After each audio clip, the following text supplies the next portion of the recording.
Welcome back, Gemstonians. I'm Andrew, this is Splash Page, and we got a big surprise last night, at least for me. I don't know if you knew.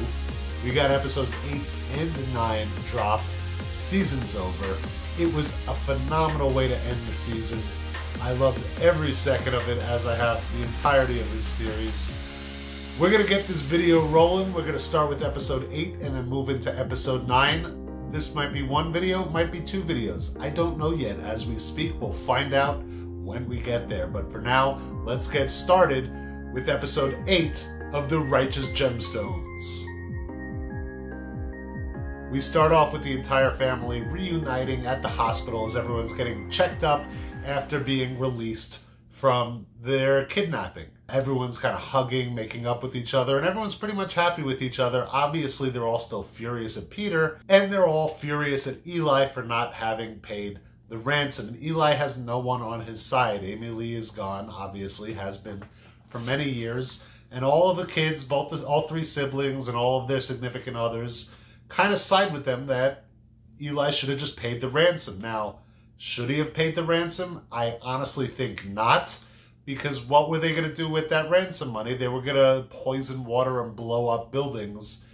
And at the same time, you have the money and you don't want your kids to die. It's a tough call, but everyone's pissed at Eli. And everyone kind of makes up, including Eli and Maymay. They try to understand each other. They're starting to figure each other out. So that's a nice moment. Everyone pretty much forgives Carl because he kind of saved them all, called Maymay and saved them all. BJ and Judy reconcile in a bubble bath. Kelvin and Keith reconcile over a butt massage. And Jesse kind of apologizes to his family by buying everyone their own four-wheeler, which is a very nice gesture. They all mock him for his new gray sideburns, the silver chops. And he admits to Amber that he's been insecure all this time, that he was afraid that if she did too well with the system, it would look like less on him, and that sharing the limelight with his siblings made him feel less than. It's honestly a very big adult move, like a lot of growth for Jesse to understand this about himself, come to terms with it, and admit it. But he does it in a very Jesse way by buying everyone four-wheelers to say, I'm sorry. But, you know, he's growing, he's moving forward. The siblings meet up at their restaurant for lunch, and Jesse asks his sister and brother to unquit, come back to the church, and they both agree to take back their quittings and rejoin the church. And they finally become a hands-holding-hands family. They're a little too excited about it. And at this point in the episode, and all through episode 8, I was like, well, that was the entire point of the Simpkins. They were just there to be the hands-holding-hands family that the Gemstones could grow into. Which I guess would have been enough, but they really went all out in episode 9. We'll get there when we get there. Just you wait. The kids have their showdown with Eli, where they speak through baby Billy at first, but then Eli gives them a very impassioned speech about them working together, and they're really what he cares the most about. And they all think that's bullshit. And he smiles at this, and they're confused, and Eli's just happy. He's ecstatic that his three children are finally on the same page. They're finally working together.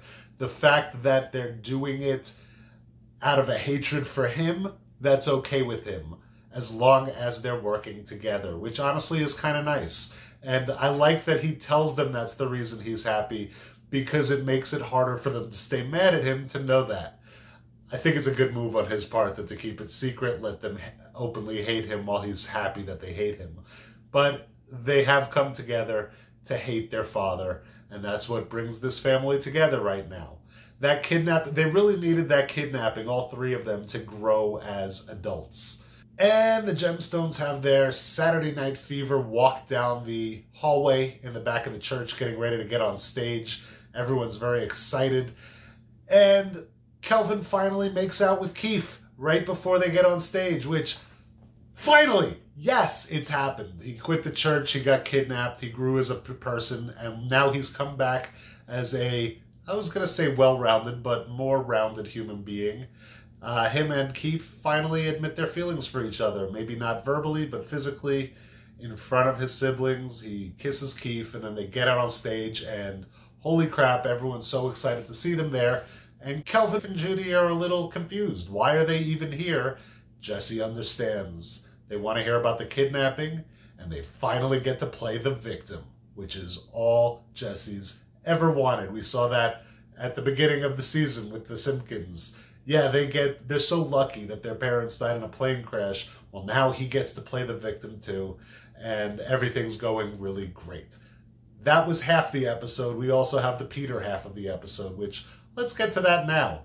Peter's militia, because it's not a church, but Peter's militia has been kind of getting fed up with him. There's dissension in the ranks against Peter and also against Chuck, because, you know, Chuck is Peter's kid. So dissension against Peter, dissension against Chuck. They pack up all their belongings and start a caravan, a very slow caravan, led by a moving van, to the parking lot of a Dodge's Chicken, where Peter holds an impromptu prayer meeting. His homily is basically, y'all better listen to me or else. The rest of the militia realizes that not only do they not have their $15 million and their compound in the woods, but Peter doesn't really listen to their ideas anyway. One of the guys named Marshall wanted to start protesting people who were protesting statues, which Peter finds idiotic. It's a weird stance for Peter, but his stance is that I didn't have the idea, I think. I think if he had the idea, he'd be all for it. They realize they could barely afford fast food to eat, and they finally just kick out Peter, and they're not going to keep Chuck there, so they kick out Chuck too. They keep all the money. They let him keep his moving van filled with fertilizer and explosives. So Peter and Chuck are out on the road in a moving van full of explosive fertilizer. Peter calls the cops on his old militia buddies, and they are all arrested and tased. So I guess they're not going to get the chance to protest the statue protesters. And then Peter drives off with Chuck in the passenger seat. They're going to church. So his plan was, and I guessed it kind of took me a few guesses, I'll be honest, but his plan is to blow up the Gemstones church. If you go back and watch the last video I put out, I said his plan was to blow up their mansion, but close enough, right? Close enough. And I don't know if that was his plan before, honestly, but now his plan is to blow up the church, so I was right. Now, we didn't get to see it this episode. It's going to happen the next episode, kinda. That's it for episode 8 of The Righteous Gemstones. I'll see you all again in a minute over at episode 9.